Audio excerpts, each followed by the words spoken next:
Les anciennes civilisations assuraient la promotion de leur culture et de leurs valeurs par les contes et légendes. Parmi les plus anciennes traditions orales se trouvent les contes de Jataka, contes narrés par les bouddhistes afin d'inculquer des valeurs morales à leurs auditoires. Ces fables véhiculaient des messages forts et exaltants à base de gentillesse, de compassion, de générosité, de non-violence, de sacrifice de soi, de charité, ainsi que la nécessité de renoncer au désir. Le Bouddha est au centre de chacune de ces histoires qui relatent des événements survenus lors de ses vies précédentes lorsqu'il était bodhisattva. Bodhisattva est un terme qui fait référence au Bouddha lors de ses vies antérieures ainsi qu'à la première moitié de sa vie présente, avant qu'il n'atteigne l'illumination. Jataka de Mahakapi. Tout en haut de l'Himalaya, entouré d'une luxuriante verdure et rafraîchi par les eaux du Gange, se trouve un beau manguier à l'ombre accueillante. Ce n'est pas un arbre ordinaire. Ses fruits sont charnus et délicieux, ils ont un goût de paradis, leur parfum est enchanteur et leur couleur flatte la vue.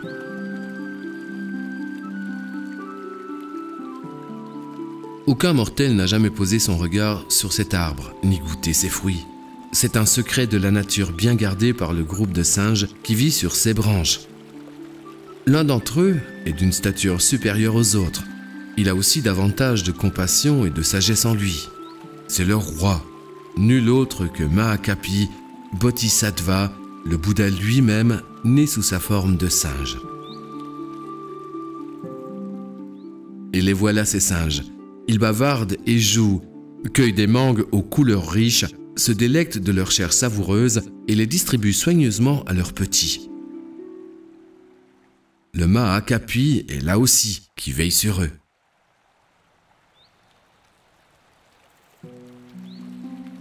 Un jour, le singe roi remarque une branche de l'arbre qui pend dangereusement au-dessus des eaux bouillonnantes du Gange.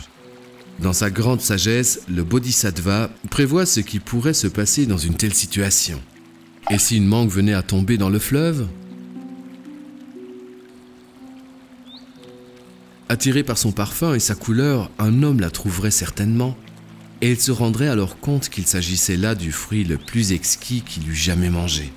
Il se mettrait à la recherche de l'arbre et parviendrait jusqu'ici, puis d'autres humains le suivraient et ce serait la fin, les singes devraient abandonner leur foyer. Le singe roi est troublé. Il convoque les autres singes auprès de lui et les avertit du danger. « Faites bien attention, leur dit-il, à ne laisser tomber aucune mangue dans le fleuve. Faites-y très très attention. » Les singes obéissent. Ils font bien attention à ce qu'aucune mangue ne pousse sur la branche qui surplombe le fleuve. Mais à leur insu, un fruit pousse sur cette branche. Il mûrit discrètement et finit par tomber dans les eaux du Gange qui l'emportent.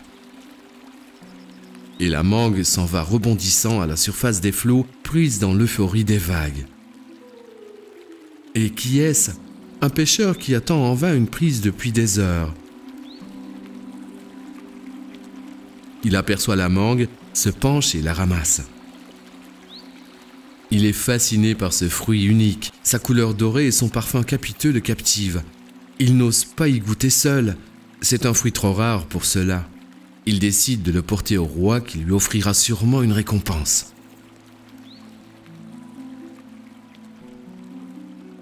Le roi mange la mangue et son cœur se remplit de bonheur. Bientôt, une pensée s'empare de son esprit. Comment se procurer d'autres mangues? La suite est exactement telle que le singe roi l'avait prédit. Le roi et ses hommes atteignent bientôt les rives du Gange où l'arbre se dresse dans toute sa splendeur. L'air qui l'entoure est chargé d'une senteur magnifique. Mais l'arbre est entouré de singes. Le roi ordonne à ses soldats de les attaquer. Ceux-ci lèvent leur arc sur les malheureuses créatures. Le Mahakapi bondit alors et atterrit dans un buisson sur l'autre rive du Gange. Puis, pour sauver ses sujets, il abaisse une branche qui leur permettra de se mettre à l'abri de l'autre côté. Hélas, la branche est trop courte.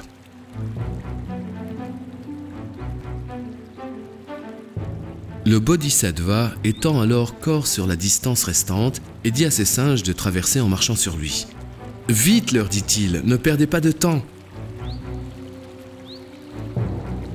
Les singes traversent et le piétinent dans leur fuite. Brisé, couvert de blessures, le roi singe perd connaissance. Le roi voit tout cela. Il est étonné par le courage et le sacrifice d'un simple singe. Il pense: comment une telle créature peut-elle avoir en elle autant de compassion?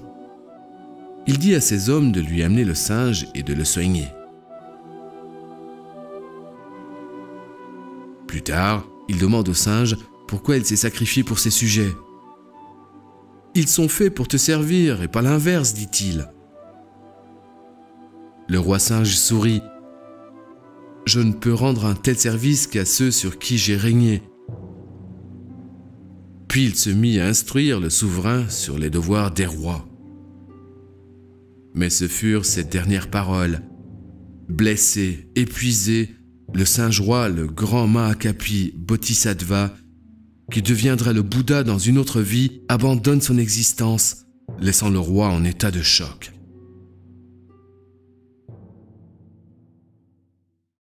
Jataka de Hamsa. La reine de Varanasi fit un rêve.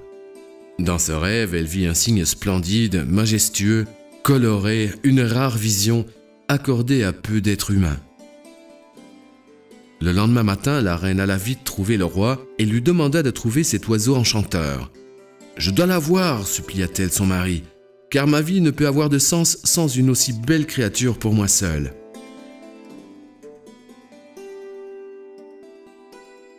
Brahmadatta, le roi de Varanasi, prit sa requête très au sérieux. En effet, il avait déjà entendu des rumeurs à propos d'un signe céleste. Des créatures célestes avaient vu le signe. Elle l'avait dit à certains hommes illuminés qui en avaient parlé à leurs disciples. La nouvelle se répandit et finit par atteindre Brahmadatta. Et ce jour-là, le rêve de sa femme lui confirma l'information.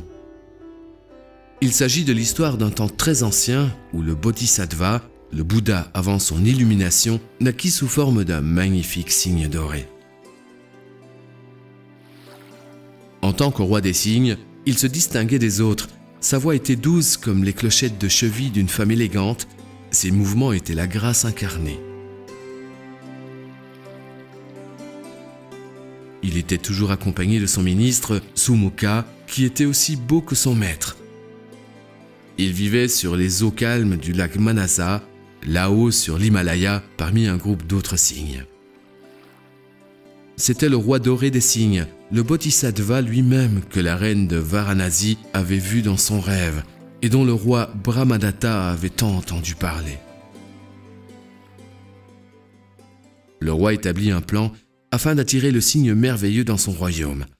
Il ordonna la construction d'un grand lac encore plus beau que le Manasa. Ses eaux étaient douces et limpides comme le cristal. Il était couvert de nénuphars et abritait des poissons exotiques. Il était loué de toute personne qui le voyait. Lorsque les cygnes du Manasa eurent entendu parler du nouveau lac, ils décidèrent de s'y rendre afin d'en essayer les eaux. Le Bodhisattva essaya de les en dissuader, mais en vain. Alors, avec réticence, le roi cygne et son ministre Sumukha les accompagnèrent sur le grand lac du roi Brahmadatta. C'était ce que le roi attendait. Le cygne doré et son ministre descendirent sur l'eau et le lac sembla s'éveiller à la vie. Sa noblesse et sa beauté semblèrent encore augmenter. Le roi Brahmadatta fit venir un chasseur et lui demanda de poser des pièges pour capturer cette créature radieuse et unique. Une fois les pièges posés, le premier oiseau capturé fut le roi cygne. Il cria à ses compagnons de s'enfuir. « Attention, danger, fuyez !» cria-t-il. Pris de panique, les cygnes commencèrent à s'enfuir, mais le ministre Sumukha resta loyalement, se refusant à abandonner le roi.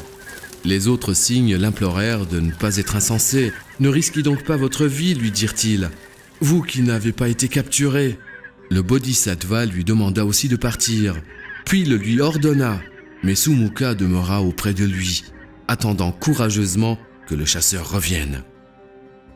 Lorsque le chasseur revint, il eut la surprise de trouver 2 cygnes, un magnifique cygne doré pris au piège et l'autre libre, mais refusant de profiter de sa liberté. Alors que le chasseur les contemplait ainsi, Sumuka le supplia d'épargner la vie du roi cygne et de le prendre à sa place. Un tel courage et une telle loyauté étaient si peu communs que le chasseur relâcha le cygne doré en dépit du fait qu'il perdrait probablement la vie pour avoir désobéi au roi Brahmadatta. « N'aie aucune inquiétude, nous viendrons avec toi pour tout expliquer à ton roi, » dit le Bodhisattva. Les 2 oiseaux accompagnèrent le chasseur au palais du roi et lui racontèrent ce qui s'était passé. Le roi fut si surpris par la compassion et la loyauté de ces 2 oiseaux qu'il pardonna au chasseur et offrit son hospitalité au cygne. Le lendemain, les 2 cygnes dorés, le grand roi et son ministre s'envolèrent du palais pour s'en retourner sur les eaux sereines et douces de leur foyer du lac Manasa, tout là-haut sur les cimes élevées de l'Himalaya. Ainsi se termine l'histoire d'une autre vie du Bodhisattva, un nouveau chapitre de la grande légende des contes de Jataka.